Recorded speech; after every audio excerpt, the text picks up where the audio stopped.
planteé el tema de la sociología libertaria. ¿Por qué? A ver, los primeros austriacos, si se fijan, Menger tiene un tratado de metodología de las ciencias sociales. Ven que, por ejemplo, Mises escribe, su libro Socialismo le llama análisis económico y sociológico. Vemos que von Baber también toca en algunos aspectos temas de teoría social, creo que en Poder y Ley Económica, en otros trabajos tocan ese tipo de temas. Y vemos, por ejemplo, autores actuales como Hoppe o Rothbard tocan temas de sociología en sus trabajos. Yo digo, y un amigo, el profesor Latorre de Chile, me preguntó un día por internet, me mandó un correo si sabía de sociólogos libertarios. Y entonces yo empecé a cavilar. Efectivamente, la sociología, como le pasó a casi todas las ciencias sociales, sufrió un proceso de evolución en el sentido de que se hizo cada vez más intervencionista, llegó en muchas etapas a defender el socialismo, como la economía, y está plagada de métodos cuantitativos cada vez más como le pasó a la economía. Entonces, en ese aspecto se dio una evolución muy semejante entre ambas disciplinas y buena parte de la sociología actual en ese aspecto es muy parecida a la ciencia económica, pues defienden modelos cada vez sociales, están plagados de conceptos como igualdad, equidad, justicia social y ese tipo de conceptos que provienen de ámbitos, digamos, no liberales y defienden cada vez más causas más intervencionistas. En los años 70, 60 defendían el marxismo puro y duro, ahora defienden el intervencionismo, están siempre hablando de igualdad, de las clases sociales, de reducir inequidades y cosas así. Y, por supuesto, usando cada vez más métodos cuantitativos o métodos matemáticos. Esto lo analiza muy bien un profesor que se llama David Marsland, en un libro que se llama Seeds of Bankruptcy, Las semillas de la bancarrota, explicando cómo la sociología es un sociólogo libertario, de los pocos que conozco. Y allí hace una lista de qué autores pueden ser aprovechables, y después aprovechables, y sumado a eso, mis lecturas y así desordenadas sobre el tema, me llevaron a proponerle al señor del Castillo que me dejara hacer algo de sociología. Me gustaría hacerlo en otros años de otras disciplinas, no de forma sistemática. Yo no sé algo de sociología, pero no soy sociólogo profesional, pero sí que leí cosas de sociología y sobre todo sé lo que es el libertario y sé lo que es el pensamiento austriaco. Entonces, aquellos autores que tienen estos principios sí que los sé diferenciar y distinguir. Entonces me ocurrió hablar de qué elementos hay libertarios, qué elementos hay de la escuela austriaca en el pensamiento sociológico pues, de los últimos 100 y pico años, desde que existe la sociología, más bien. Y no hay muchos, pero sí que hay gente que dice cosas interesantes. Sí que hay gente que dice cosas interesantes. Primero vamos a empezar hablando del método. No, del debate sobre el método, porque el método sí que nos puede, el debate sobre el método de las ciencias sociales, que antes eran ciencias sociales, no había esta fragmentación departamental que hay ahora, que nos dividen a nosotros por departamentos y solo somos competentes en el área de nuestro departamento y nada más, no, independientemente de lo que sepamos o dejamos de saber, solo se nos reconoce competencia en eso. Los debates eran comunes, se ve en la obra de Menger, por ejemplo, ¿no? Eran debates, y ahí se sacan, en el método se sacan puntos muy interesantes para entender tanto la sociedad como la economía. El primero, por ejemplo, es el debate sobre el individualismo metodológico. Todas las polémicas, buena parte de las polémicas sociales que llevamos a cabo es entre holistas, que defienden la existencia de colectivos, e individualistas metodológicos. Y de ahí, y eso es algo que trasciende no solo a los austríacos, pero entender este principio es muy importante. ¿Quién lo plantea? Plantea Menger, y después un sociólogo muy inspirado por Menger, que se llamaba George Simmel, en su Tratado de Sociología General y sobre todo en su magnífica y de mengeriano aliento Filosofía del Dinero. Es un libro que es poco conocido a día de hoy, pero que es un libro que toca, se aborda, después hablaré algo del individuo metodológico y aborda temas del dinero desde el punto de vista sociológico muy próximos, muy influidos por la escuela austriaca. Pero ¿qué es el individualismo metodológico? Von Baber también incide en el individualismo metodológico. Mises en la acción humana inciden en el individualismo metodológico. Es decir, que solo los individuos existen y solo los individuos actúan. Otras personas, los colectivistas o los solistas, empiezan a decir que no, que hay entes por encima de los individuos. Y que estos entes tienen entidad real, tienen intereses y actúan. Eso es falso. Porque buena parte de los colectivismos y buena parte de los socialismos viene de la idea de, por ejemplo, que existen clases sociales dotadas de intereses. Entonces, se habla del interés de la clase obrera, se habla del interés de la clase burguesa, se habla del interés de cualquier otra clase, pero se da a la clase como un interés común, una actuación y un beneficio futuro. Se habla de entes como los estados.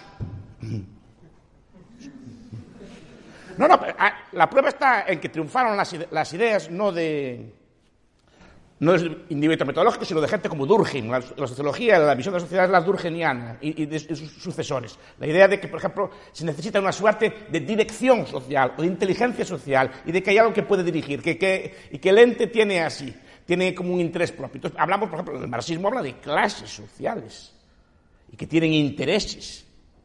Y no puede existir eso. O los estados. La idea de que existen los estados más allá de la banda de personas que lo conocen, que lo componen. Entonces, la idea de que, y trasluce a toda la sociología y traduce a nuestro pensamiento, estamos imbuidos de él. Por eso es muy importante entender lo que es el individualismo metodológico. Además, la escuela austriaca no es una escuela que defienda A o B. La escuela austriaca es un método. Es un método basado en dos cosas, el individualismo metodológico y el subjetivismo. Son dos cosas. Y a partir de ahí, analizando así, es como sacan algunas conclusiones. Entonces ven la intervención, por ejemplo, de los gobernantes como una intervención de la fuerza sobre los actos de los individuos.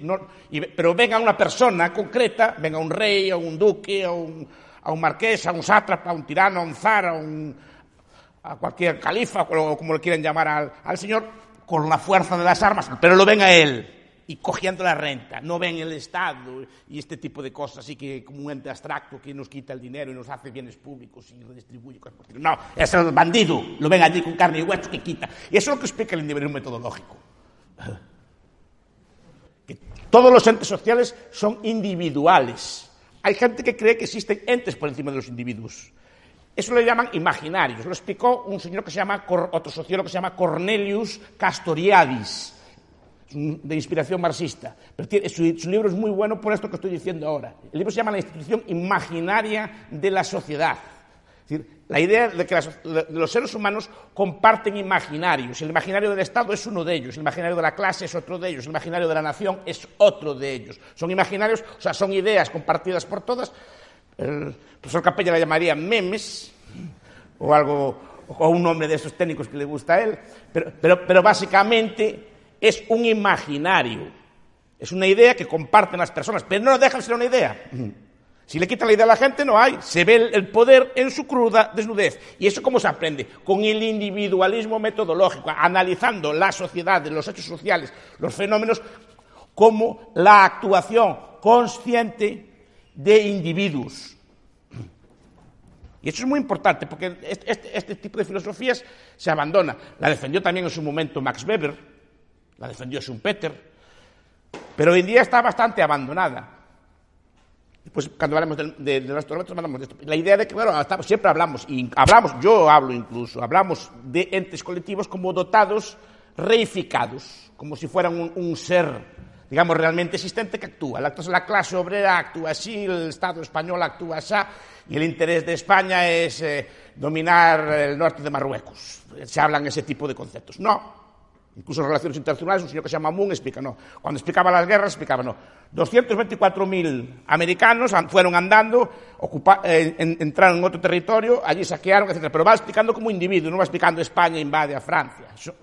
Ya el lenguaje ya nos dice mucho. Eso primero. La cuestión de método, que es un tema que afecta a los sociólogos y que sobre todo que los sociólogos estudian. Otro tema que tiene que ver con esto es el tema del subjetivismo. Es un tema que está también en los primitivos sociólogos, la idea de si los hechos sociales son objetivos o son subjetivos. Buena parte de las doctrinas económicas, por ejemplo, marxistas, derivan de una objetividad, derivan de que el valor es objetivo. Entonces, si el valor es objetivo y al obrero le pagan menos de lo que le debían pagar, entonces hay una explotación. Si usted recurre al subjetivismo, se le derrumba por completo el sistema marxista. Porque no se puede defender. Si el valor no es objetivo, que es subjetivo, etc. El problema del subjetivismo es complicado. ¿Quién lo desarrolla mejor? Otro sociólogo, Alfred Schuth, que fue el principal sociólogo de la escuela austriaca. Alfred Schuth estudió en el seminario de von Mises en los años 20 en Viena. Era abogado y Mises le buscó su primer trabajo, de hecho. Después emigró a Estados Unidos y cuando Mises a su vez tuvo que emigrar, fue él quien recogió a Mises en el puerto. fueron a recogerlo cuando llegaba el emigrado. Alfred Schutz es un sociólogo y analiza muy bien el tema del subjetivismo en varios libros. Por ejemplo, la fenomenología del mundo social, que es un tema en el que se discute de una forma así muy filosófica, muy elevada, un señor así como muy exquisito, así como siempre muy pulcro, así muy bien vestido, muy simpático en persona, decían los biógrafos, pero muy elevado. Todas sus obras son así, en especial esta. Entonces, lo que analiza es la raíz del subjetivismo. ¿Cómo puedo entender yo al profesor Castro? Se pregunta él. ¿Cómo puedo yo entender lo que él quiere decir o cualquier otra persona? Es algo subjetivo. Pero de esa subjetividad nace una intersubjetividad y lo elabora de forma filosófica, lo elabora muy bien. Pero el tema es esto, la visión subjetiva del mundo, es decir, los valores, los precios, incluso lo que explicaba antes Paco Capella, es decir, la desigualdad social. La sociedad no es real, es percibida. Y yo puedo estar muy igual con todos los datos, todas las estadísticas, pero yo la percibo que estoy desigual, que mi vecino mejora, que mi vecino empeora, etc. Y eso es muy importante, porque entender el subjetivismo es entender una teoría del valor correcta, y entender una vida, y entender estos debates que tenemos a veces sobre el objetivo y sobre el mundo, etc. Es decir, que no, el mundo también lo interpretamos nosotros de forma subjetiva. El valor y todo el mundo económico, todas las actuaciones sociales, hay que entenderlas también desde el punto de vista de la otra parte, intentar entender la otra parte, que la otra parte también actúa y tiene valores y principios propios. Tercer punto, relativo al método. Entendemos que la escuela austríaca, repito, es un método, y es un método que estos debates metodológicos se mantuvieron antes en la sociología, o básicamente en la sociología, que en las ciencias económicas. Y lo que pasa es que las ciencias económicas antiguas englobaban más que engloban ahora. Incluían análisis políticos, incluían análisis sociales, incluían análisis económicos. Lean cualquier libro de los austriacos antiguos o de los tratados antiguos, etc. El fenómeno, el tercer punto que quiero tocar, o que tocan otros autores, el fenómeno del método. Referido al método es el fenómeno de la cuantificación o de la matematización de la ciencia social. Creo que, por ejemplo, uno de los rasgos que más llama la atención a los legos de la escuela austríaca es que no usan métodos formales, no usa símbolos matemáticos, y en general no cuantifica, no le gusta usar números, aunque se pueden usar, normalmente no los usa. Y aquí entra otro debate. ¿La estadística, la matemática, es el método correcto para las ciencias sociales o no? Hay varios sociólogos que dicen que no. Yo me gusta explicarme mucho, bueno, Lévis-Kosser, y otro, por ejemplo, los austriacos está claro con ellos. Pero hay otro que me interesa mucho, que es Randall Collins, en un libro que se llama La sociología de las filosofías, y un trabajo que se llama Statistics of Words, estadística o palabras, que es lo mejor. Y él va analizando la cuantificación, la matematización, y dice, no es más riguroso. Lo que es la matematización es un rito social, es un rito de iniciación. Es un rito por el cual la gente se mete en ese grupo reducido de los sabios y es como una barrera de entrada para que no entren los demás y el ego no entiende este tipo de cosas. Además, es un lenguaje que los propios matemáticos no usan. Ustedes miren una revista de matemáticas. Aquel título está con letra. Porque tienen que recurrir, no fueron capaces de recurrir por completo a eliminar las letras o el lenguaje verbal. Siempre tienen el título de la cosa y unas cuantas palabras, y las conclusiones acostumbran a estar escritas en lenguaje común. Y eso incluso en los tratados, no ya de economía matemática, de matemática pura. Tienen los principios de matemática de Russell, tiene 20 páginas de letra y el resto son fórmulas. Pero entonces, esa idea de que hay un lenguaje, digamos, puro, que es más sin cargado de valores, etc. Eso también es ideológico. Eso lo explica Alvin Guldner en un trabajo que se llama El Antiminotauro. Y explica estas cosas, cómo la matemática se construyó como la ciencia perfecta. Aparte, Collins es brutal, como la desmonta, ¿no? Diciendo que al final es la ciencia perfecta porque es una ciencia histórica que construye sobre sí misma y que tiene un conjunto de reglas que no son discutidas, que los propios matemáticos usan y entonces se usan como grupo. Entonces, dice que muchas de estas formalizaciones, matematizaciones de la ciencia son más bien como algo sociológico, como algo de grupo, de poder, y no como algo de riguroso, porque él no encuentra nada de rigor en este tipo de cosas. Para entender esto también recomiendo dos grandes libros. Pues si quieren podemos discutir esas cosas de las matemáticas así, aparte que... Porque Collins también dice una cosa, que la estadística no es tanto un método como una teoría, y es una teoría de cómo se explica el mundo. No es solo un hecho de cuantificarse, sino que intenta explicar el mundo, y normalmente da una visión determinista del mundo. Entonces dice, las clases sociales, las clases obreras votan a la izquierda, las clases de derecha no, la clase obrera votará lo que le dé la gana, y la clase burguesa votará lo que le dé la gana, porque al final está compuesta de individuos. Pero la idea es que hay como un determinismo, que hay una serie de datos estadísticos en el pasado que se pueden usar para predecir el futuro, y de esas estadísticas, de esos datos, se da una visión determinista. Entonces, por ejemplo, todo lo que es la prospectiva, el análisis de futuros y cosas por el estilo, está basado en conductas pasadas, estadísticas extrapoladas al futuro, y dice, entonces tendrá que ser así. Y las elecciones las calculamos, hacemos extrapolaciones estadísticas, calculando de votos pasados a votos futuros. Yo recomiendo al respecto 2 grandes libros de 2 sociólogos, que se los traje aquí para Joaquín, para que sepa nombres nuevos, que le gustan a él. Pitirín Sorokin. ¿A que nadie lo conoce? Nadie lo conoce. El pobre estuvo marginado, Parsons lo marginaba, lo tenía allí en una esquina en el departamento, lo tapó totalmente. Era grande entre los grandes. Ya le hablaré más de él. Lean su dinámica social, por ejemplo. O tomen el libro que le voy a referir ahora. Achaques y manías de la sociología contemporánea y ciencias afines. Está traducido al español, es un libro gordo, le escribe a libros gordos así, que nadie lee, está en la biblioteca llenos de polvo, que nadie lo escoge, solo lo escojo yo, esas cosas antiguas. Achaques y manías, y les va criticando uno por uno. La cuantofrenia, la idea de cuantificarlo toda la idea de establecer datos a través de tests y de indicadores.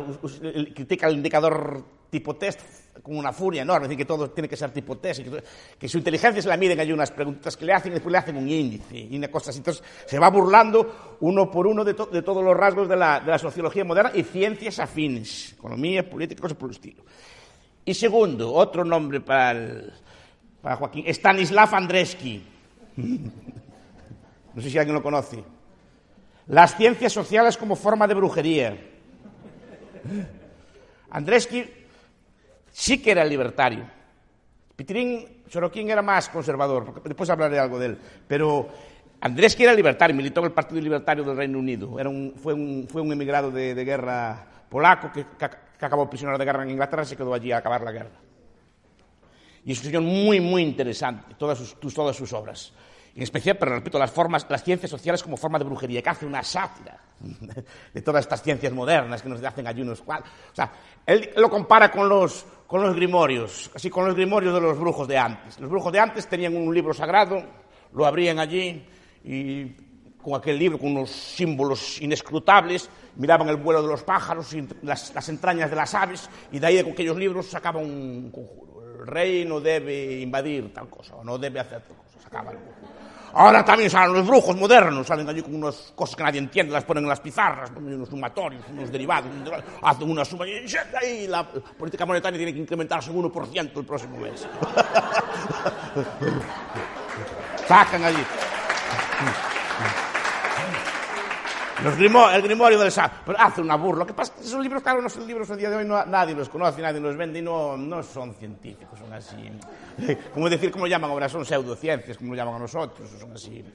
Tertulianos o cosas de esas así. No, son así, no llaman así, no es riguroso. Porque se identifica sin ninguna prueba el rigor con la matemática. Eso es el viejo mito de Leibniz, de crear un lenguaje así perfecto, hecho de abstracciones, que después se concreta y ni ellos mismos son capaces, repito, de poner sus textos todo en lenguaje matemático. Necesitan un título, y el título que exprese lo que están diciendo, porque es eso que están diciendo en el texto que quieren demostrar, no son capaces de ponerlo de forma matemática. Ni ellos mismos. Entonces, ahora nos dan lecciones a nosotros, como dice Randall Conley. No, o sea, ni ellos mismos son capaces y quieren extrapolar las ciencias como las sociales, que son infinitamente más complejas. Ni ellos mismos en sus textos son capaces. No estoy criticando las matemáticas, obviamente. Estoy criticando las matemáticas en usos que no les son propios, que es muy distinto. Entonces, bueno, también Este autor, o sea, Schultz también tiene un trabajo muy bonito que se llama Tiresias. Tiresias es uno de estos griegos que había antes que le ponían nombre a las cosas, así Edipus y así Electras y así, pues Tiresias también es el símbolo, es una especie de profeta que predecía el futuro, fue un castigo divino predecir el futuro, estas cosas. Pues, entonces, lo que hace Schultz también es explicar la idea de que no, el futuro no puede ser predecido por lo que estamos viendo aquí ahora, porque no es fruto de acciones humanas conscientes que no se sabe muy bien a dónde van a ir. Y estos autores defienden la sociología verbal y dice que todos los grandes avances en las ciencias sociales fueron hechos de forma verbal y es bueno que se reivindique, porque estamos siempre con estas cosas así.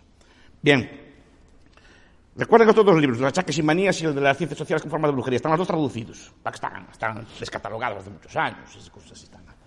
Pero seguro que en Internet ya queda algún resto, si a alguien le interesa estas cosas. Después, bueno, esta clase es corta, entonces, cuando me metí yo en este lío dije, uy, porque estas cosas son muy extensas, que no acabaría la sociología de la familia, sociología económica, sociología del consumo, Entonces digo, bueno, ¿de qué voy a hablar? Pues hablaré un poco de estructura social, centrándonos un poco. Queda mucho sin decir, repito que no soy sociólogo profesional, soy un mero lector que me gusta leer cosas y así, pero no tengo un conocimiento sistemático. Entonces me decidí centrar buena parte de la clase en la estructura social, la estratificación social y la estructura de clases. Repito que queda mucho sin decir, queda mucho sin hablar, etc. Entonces, quería comentar algunas cosillas y después, si quieren, me hacen preguntas o me discuten. Cuando hablamos de clases sociales o estructuración social, explicamos cómo la sociedad está ordenada, digamos, jerarquizada en distintos grupos. Los primeros sociólogos distinguían muy bien la estructura de clases, pero no la distinguían en términos económicos, como distinguían después los marxistas, sino que distinguían el dominio de unas personas sobre otras en términos políticos, no en términos económicos. Tenemos, por ejemplo, todos aquellos franceses. Charles Comte, no Auguste Comte, el padre del positivismo, que es también uno de los padres de la sociología moderna y de su desviación metodológica, porque Comte es el que se establece la idea de que llegará era un milenarista, llegaría a una especie de reino de la ciencia en el futuro, gobernado por una especie de leyes, ¿no? O sea, eran las tres etapas, la etapa teológica, etc., y la etapa positiva al final. Los primeros sociólogos, Charles Comte, Thierry o Destutt-Trachy, cuando escribe estas cosas, le llamaban los ideólogos, describen las clases sociales de forma política. Hay una clase social de personas que le quitan el dinero a las otras. Hay una clase de los que quitan dinero, de los gobernantes, que viven a costa del resto. Hay una clase que vive a costa de parasitar a la otra. Ahí siempre recuerdo al viejo MacNeil, el viejo historiador, no sé si alguien lo conoce, sus trabajos sobre William MacNeil, que tiene aquellos libritos, Plagas y Pueblos, y En busca del poder. En Plagas y Pueblos dice que hay dos tipos de parásitos. Estudia la historia de los parásitos en la historia. Los microparásitos, que son los parásitos, todo tipo de chinches, piojos, liendres, cosas por el estilo, y los macroparásitos, que son los estados. Que son unos bichos, unos piojos así como más grandes que le quitan las rentas al resto. No lo digo yo, no me digan que no me pongan mi palabra, cosas que no digo. Lo dice William H. MacNeil. Plagas y pueblos. Además, las compara los dos tipos de plagas que le cayeran a los pueblos encima. ¿No? Entonces, la idea es esta idea está muy... cuidado, y la idea de que el gobierno nace de una banda de expoliadores, una banda de bandidos, no es propia de los sociólogos. De hecho, la teoría del predatorio del Estado, la teoría de que el Estado es una banda organizada de personas que se dedica a quitarle rentas al resto y después contrata a unos intelectuales para que justifiquen lo que ellos hacen, se llama teoría sociológica del Estado. Y de hecho los sociólogos, Lester Ward, Gumplowitz, Ratzenhofer, toda esta gente así, los sociólogos todos defendían que era así. A algunos le parecía bien que fuera, ahora lo veían necesario y así, pero básicamente todos coincidían en lo mismo. Una banda de piratas que conquista un terreno, pone a trabajar a los súbditos y les manda darles el 10% de lo que ganan. Eso también, por ejemplo, Andreski, el gran Stanislav Andreski, Organización Militar y Sociedad, se nos está traducido, me parece, es un gran libro.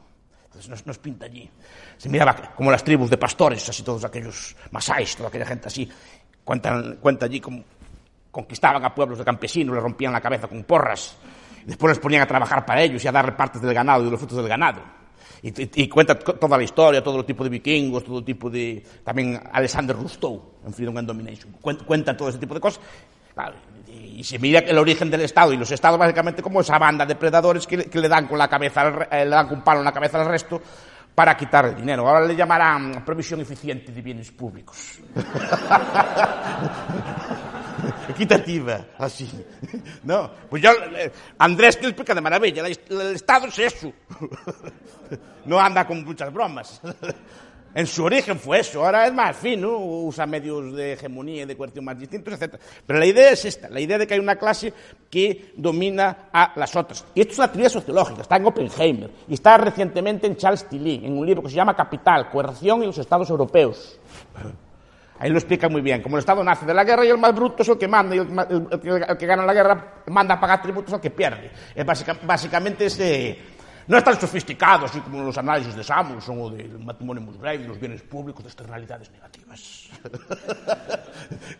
No sé, ahora lo que pasa es que esos bandidos fueron lo suficientemente listos de contratar a los mejores intelectuales de su época para justificar su poder. Eso, hay un libro que fue muy mal visto en su momento, que estuvo censurado, que es de un historiador que se llama Jacob Burckhardt. Fue el maestro de Nietzsche, que tiene un libro que se llama Reflexiones sobre la historia, que también explica esto, y después tiene un librito que se llama La cultura del Renacimiento en Italia. Todo el mundo piensa que es un libro de cultura del Renacimiento. Bueno, el primer capítulo de ese libro se llama El Estado como obra de arte. Entonces habla como todos los príncipes del Renacimiento contrataban pintores, escultores y así para que les cantaran al Estado, y contrataban a los mejores filósofos y contrataban todo para que les elaboraran la cosa. Ahora los modernos intelectuales de cámara están en las grandes universidades americanas y hacen así las teorías de los bienes públicos. Y así hablan de asimetrías de información. Cositas así, empiezan a hablar así. Hace falta ese que nos rompe la cabeza, hace falta allí para que nos rompa más la cabeza. No. Es eso. Esto es lo que decían los sociólogos, no lo digo yo. Los sociólogos que estudian el Estado, todos estos que estoy diciendo y todos los que les apetezca, dicen esto. Después también hay otros autores que se centran, por ejemplo, en estudiar el tiempo. La sociología de la estratificación social, no tanto en el sentido de las clases política y económica, sino en el sentido de la estratificación económica de las clases en relación al tiempo. Había un sociólogo del que hablé ya alguna vez, que ya no, creo que Joaquín ya lo conoce, que se llama Edward Banfield. Tiene una serie de libros muy curiosos, uno que se llama Democratic Mus, la musa democrática, que es una crítica salvaje a la política cultural de los Estados, es decir, que los Estados no deben financiar las artes, no deben financiar el cine, no deben financiar la literatura. Pero tiene un libro traducido al castellano como La ciudad en discusión, en el que estratifica a las sociedades por tiempo. Y lo hace también un señor que se llama Bernard Barber, un libro que se llama Estratificación social. Tiene la distinción clásica de ciencias sociales es la que define las clases en términos económicos, en el sentido de la posesión o no de los medios de producción. Entonces habría los ricos y los pobres. Para estos autores lo importante es la visión que tiene una persona del tiempo. Y si una visión determinada del tiempo, es capaz de alcanzar las casas. Es antes una cosa que la otra. O sea, es primero la visión del tiempo y eso lleva a mejores o peores desempeños, más o menos. Es la teoría.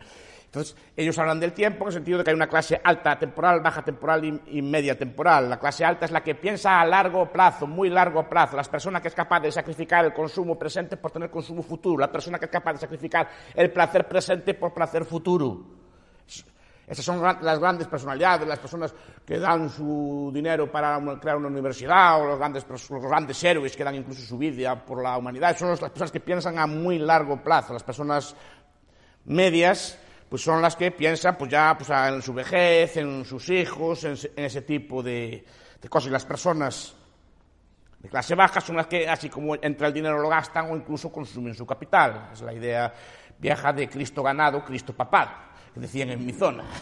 Cristo se entiende una moneda, Cristo ganado, así como llegaba el Cristo, ya lo gastaban en el Cristo.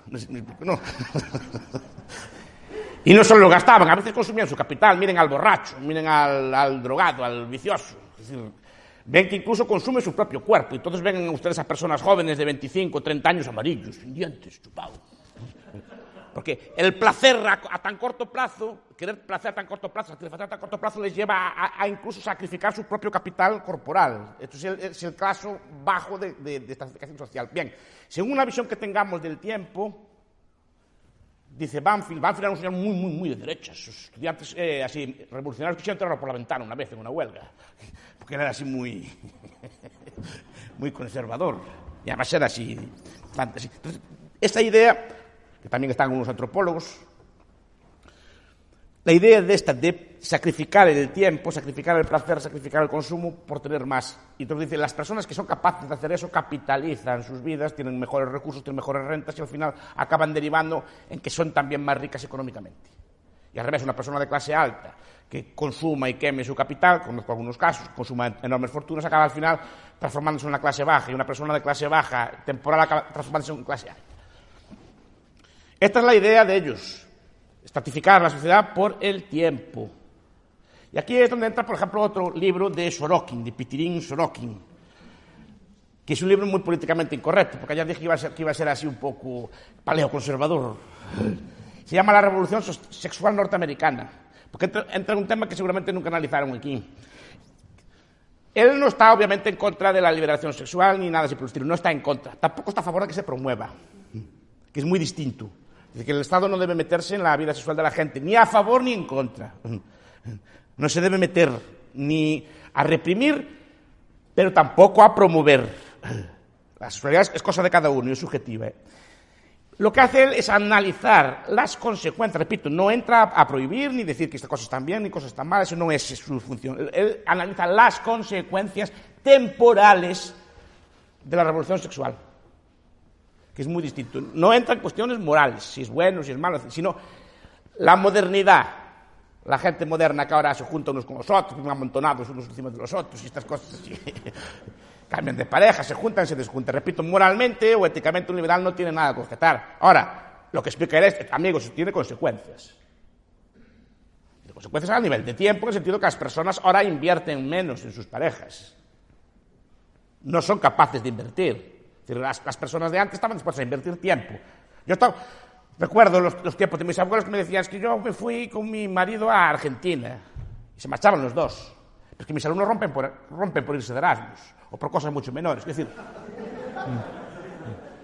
no estoy haciendo una crítica, pero la gente de antes, digamos que tenía una perspectiva temporal de la relación amorosa o la pareja que tuvieran, la tenían a largo plazo, estaban dispuestos a sacrificarse y por tanto eso también llevaba a sacrificar este placer a corto plazo, llevaba a una inversión a largo plazo, porque estaban los dos juntos, se podía invertir en comprar una casa pues para vivir los hijos, incluso los nietos, porque sabían que íbamos a estar allí todos juntos. Yo tenía interés, por ejemplo, en gastar en mi pareja gastar en mí, gastar tiempo, gastar recursos pues, en ayudarla a que se educara o a comprar determinados bienes o a ayudarla, por ejemplo, en sus negocios o sus trabajos, por el estilo. Y ahora eso desapareció. Parejas son tenues, son líquidas, como dice Zygmunt Bauman. ¿No? Entonces, está muy bien, es una opción vital, pero es una opción vital que tiene que ver con lo que lo dije antes. Freud decía una cosa que es muy incorrecta, decía que la civilización es represión. La civilización es represión de los instintos. Es una frase que es rara, y es así. Represión del instinto de tánatos. Represión del instinto de sexual. Y por eso Sorokin es tan incorrecto cuando dice que las religiones lo que buscaban era reprimir eso. Ese instinto, porque si reprimes ese instinto, reprimes cualquier instinto. Porque es el instinto más potente que tienes. Entonces, eres capaz de tener autocontrol y, digamos, centrarte en otro tipo de fines. Por eso digo que Sorokin es tan incorrecto, y más a día de hoy. Repito, allá cada uno con su moral, pero en lo que explica son las consecuencias de estas costumbres. Y lo que lleva es a vivir a corto plazo, a no ahorrar, a no tener, digamos, pensar en un futuro, ya cómo dimensionas tu vida, cómo dimensionas tu trabajo, cómo dimensionas tu casa, etc. No, estás pensando todo a vivir a corto plazo y a vivir el momento, vivir la vida. Carpe diem, que dice la gente moderna. Maldito sea 1000 veces el carpe diem. Porque destruye el tiempo. Pero cuidado, el capitalismo, y esto lo sabe mejor el profesor Castro, que lo sé yo, son virtudes. No sale porque sí. La economía de mercado no es una economía que salga porque sí. De hecho, la mayor parte de la historia humana no la hubo y la mayor parte de las culturas de la Tierra no la conoce. Es fruto de una serie de virtudes y valores. Lo explica un señor que se llama Samuel Smiles, por ejemplo, libros como Ahorro, cosas por el estilo. Pero bueno, esto es una idea, la idea del tiempo, la idea del tiempo. Después está toda la sociología de las élites, que tienen que ver también con la estructura del poder, con la estructura de la organización social. Entonces tenemos a todos estos sociólogos tipo Pareto, por ejemplo. Pareto no tanto como economista, que a mí me gusta menos, aún con los sistemas socialistas, pero en sociología es muy bueno, Forma y equilibrios sociales, por ejemplo, que es como se tradujo al español buena parte de su obra. O, por ejemplo, pues hablará Eduardo del Robert Michels, el discípulo fascista de Max Weber. Max Weber es un tipo muy interesante. Max Weber no lo cito aquí porque Max Weber es un sociólogo bastante estatista. Pero cuando se pone a estudiar, él defiende todo, defiende a Mises varias veces, lo cita a Mises varias veces en Economía y Sociedad y lo defiende. Y cuando compara las mafias con el Estado, dice una cosa que a mí me quedó grabada. Es decir, el Estado promete y no hace, primero la mafia promete y hace. Diciendo que él comparaba a los estados a las mafias, que para él eran muy parecidos, solo que decía que la mafia era mejor que el Estado porque la mafia era algo privado, por lo menos. Tenía ese tipo de cosas. No, está allí. Es que dicen, no, es que Max Weber lo estudian toda sociología. No, a Max Weber lo estudian algunas partes de Max Weber, no estudian a Max Weber. No lo leyeron entero, me parece a mí. Me tomé la molestia de leerlo además 2 veces el libro. Entonces, la idea es esta. La idea de los elitistas es que cada sociedad, después de Mosca, Pareto, Michels decía que era el discípulo fascista porque acabó fascista de verdad, no como lo que nos llaman a nosotros, de verdad. Militó con Mussolini, se fue a Italia y ahí escribió su libro antes, que se llamaba Los partidos políticos, explicando la ley de hierro de las oligarquías. Pero la idea es que cada sociedad está gobernada por élites, por un grupo de élites compactas, y lo que dice Mosca, que son cambiantes. Antes era, por ejemplo, una élite de soldados, puede ser una élite hierocrática, una élite de sacerdotes, puede ser una élite de plutócratas, puede ser una élite de intelectuales. Puede ser, cualquier sociedad tiene su élite. Eso sí, esa élite domina y extrae rentas al resto, y domina a través de unos mecanismos de funcionamiento que explican muy bien en sus libros. Pero aparte de estos libros, Meisel, por ejemplo, el mito de la clase dirigente, por ejemplo, Renzo Sereno, que es el discípulo de Mosca, o Susan Keller, más allá de la clase dirigente, estudian este tipo de dinámicas. Es una sociología muy interesante porque explica la idea de dominio y como las clases, la clase digo porque ellos tienen conciencia de serlo, no dejan de ser individuos, pero son individuos aculturados y organizados en la idea del dominio que les traen dinero, rentas, poder al resto. A lo mejor es un poco tosco, pero es así. Entonces, por ejemplo, sobre una de estas élites, los intelectuales, nos habla el gran Alvin Goldner, en El futuro de los intelectuales y el ascenso de la nueva clase, que es un libro que a mí me parece muy interesante para analizar la situación actual. Dice que las nuevas clases dirigentes su composición es de intelectuales, de técnicos, de burócratas, y esas clases políticas gobernantes dominan en nombre de la técnica, en nombre de la racionalidad, en nombre de la ciencia. Usan esos nombres para gobernar. Igual que antes gobernaban en nombre de Dios, ahora se gobiernan en nombre de la ciencia o de la racionalidad. Lo que hubo es una transposición de tal. Pero siguen siendo élites. Siguen siendo élites y gobiernan y dirigen incluso a los ricos. Por ejemplo, Andreski, en sus libros, explica que siempre fue muy peligroso ser rico. La gente piensa que los ricos son los que mandan, es al revés. Siempre fue históricamente muy peligroso ser rico. El rico históricamente era desplumado. Miren todos los emperadores romanos, cuando necesitaban dinero, saqueaban las riquezas de los comerciantes sin misericordia ninguna, los ejecutaban o los hacían todo tipo de cosas. Y normalmente los ricos no acostumbran a ser gente válida para mandar como políticos, y eso lo explica perfectamente otro libro que no se lee, que es Capitalismo, Socialismo y Democracia, de Schumpeter. Lo explica: el rico no es capaz de mandar, el que manda tiene otras características, que cambia. Entonces, estas nuevas clases dirigentes no dudan en cada momento en expoliar o quitar la riqueza a los ricos de la forma que quieran. Ahora lo llaman impuestos de sociedades para evitar el déficit. No, pero Andreski nos explica: siempre, históricamente, fue peligroso ser rico. No fue una cosa fácil. En sociedades como la nuestra, que son más o menos capitalistas, no. Pero históricamente el rico tenía serios problemas y normalmente acababa con sus huesos en una cárcel, expoliado, como a poco que venía de mal. Y Andreski explica varios casos de estos. Pues hay sociólogos que me interesan ya para acabar, por ejemplo, como Robert Nisbet, que es un Igual que yo soy un libertario conservador, él es un conservador libertario. Que no es lo mismo. Yo principalmente soy libertario, después tengo toques conservadores, como pueden ver. Pero él es un conservador que le gusta así el orden, la comunidad y cosas por el estilo, con toques muy libertarios. Por ejemplo, Community and Power, pero después sus obras. Antes también cuando hablaban así del progreso y estas cosas así, es que Nietzsche tiene una crítica demoledora de la idea de progreso, como una idea legitimadora. La historia de la idea de progreso se llama así. Y cambio social e historia. Y lo explica allí muy bien, cómo se crea la idea de que la sociedad, por el mero hecho del tiempo, avanza, progresa y evoluciona y así, que todo lo que tenemos ahora es mejor que lo que había antes. Y eso dice que es una ficción, rastrea el origen, y es una ficción absolutamente ideológica y basada en nuestros principios y preconceptos. Pero la idea de progreso es una visión también del tiempo, de que el tiempo avanza y cambia. En cambio social e historia de progreso. Historia de la idea de progreso. Son libros muy, muy buenos. Pues bueno, citaría así un par de libros más. Ya estoy abusando ya de su paciencia. Un libro que recomiendo ya es el de Michael Young, otro libro para ti, El auge de la meritocracia, no sé si alguien lo conoce, que habla de las modernas sociedades de méritos. Es una especie de ensayo medio novelado, medio ficción, pero es muy bueno. Explica cómo serían las consecuencias de una sociedad por mérito. Que todo fuera por mérito sería una sociedad horrible, que todo fuera por mérito. Entonces, habría que separar a los padres de los hijos, sobre todo los que son pobres o están en los estratos bajos de esa sociedad de mérito, no tienen consuelo ninguno, si están ahí es porque se lo merecen. Y sobre todo los estratos bajos,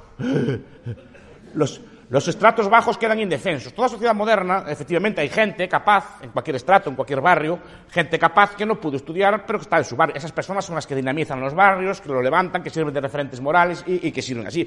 Si tú quitas a los mejores de los estratos bajos, los dejas indefensos, los llevas para arriba. Solo quedan los bajos abajo, y mereciéndoselo por encima. Lo cual es muy difícil de soportar. No, quisiera acabar con un libro que a mí me gustó mucho, de un gran sociólogo también casi olvidado, igual lo conoce alguno, Daniel Bell. ¿Lo conoce alguien?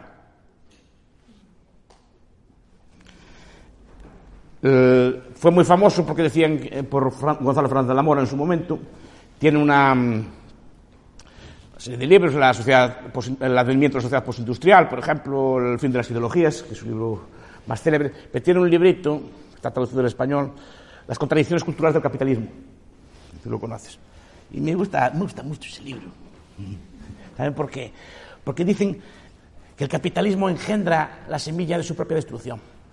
El capitalismo está basado en valores, en principios. El capitalismo sale de victorianos que ahorran casi todo y viven del interés, que ahorran, que no gastan, que son tacaños, que son avaros. Y ese capital lo ponen en interés compuesto y ese capital va rindiendo.